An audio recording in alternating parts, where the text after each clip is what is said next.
So the doctors have concluded that the late General Nkaissery died of a heart attack.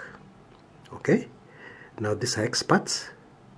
There's no way you can rubbish the work of experts. Yeah? They've done a post-mortem in the presence of his family, in the presence of his lawyer.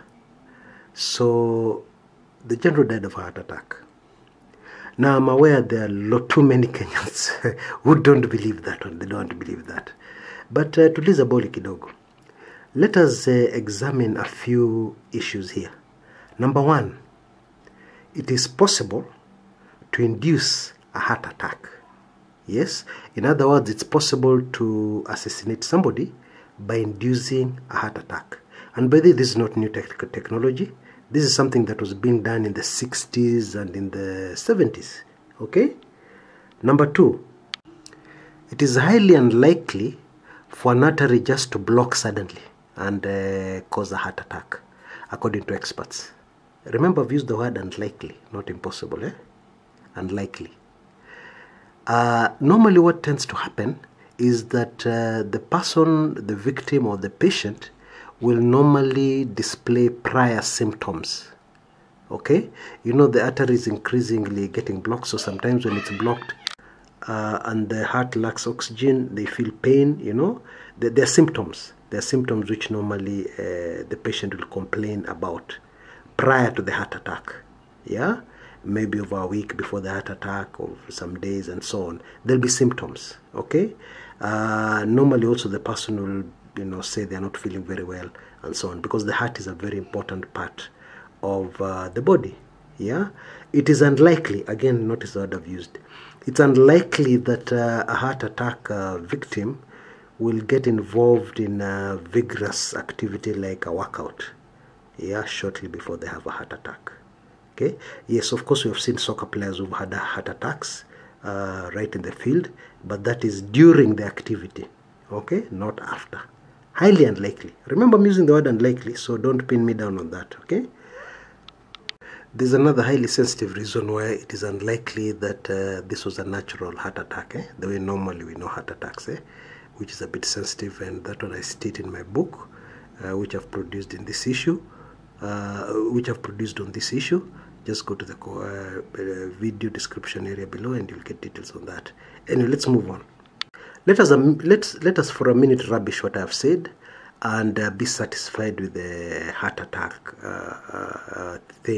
heart attack cause of death that the pathologists have given us. Yeah, for a minute, humor me for a minute, okay? Let's accept all that. Right. So the late CS for internal security died of heart attack. Period. Now let's go back a bit. Let's back up a bit. Assuming he died of that heart attack, why did the government behave the way it did in announcing his death? Yeah, because if it was natural causes, if there was no manenos surrounding it, and if there were no issues surrounding it, then the government would have just said the CS collapsed in his house, is dead, we're waiting to give you more details. But we go out of here and tell us that he was going to a hospital for a checkup, okay, and then during the checkup at night, he died. Okay, that is an official statement from the government. Then later on, another gem is planted in the whole mix, and we are told leaving the prayers at Uhuru Park, the minister complained that he was unwell. Yeah, he complained of chest pains. Note that, chest pains. Yeah. Now, of course, later this is rubbished. It's proved it's not true. Yeah. Why did all that occur if this was a natural death? Yeah, let's just use our brain. I'm just asking questions, And then you seal off his home. You seal off Bomas of Kenya, the place where it was in the last few minutes. Or maybe you can just say those are precautionary, yeah? But even the members of the family have problems viewing the body because you seal off the Lee Funeral Home initially and you do not allow anybody inside, yeah? Natural causes, okay?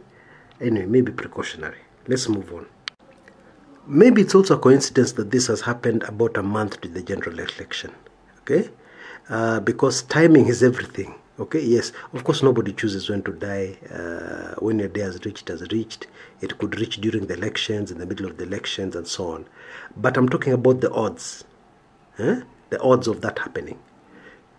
Just about a month before the elections, this thing happens. Okay?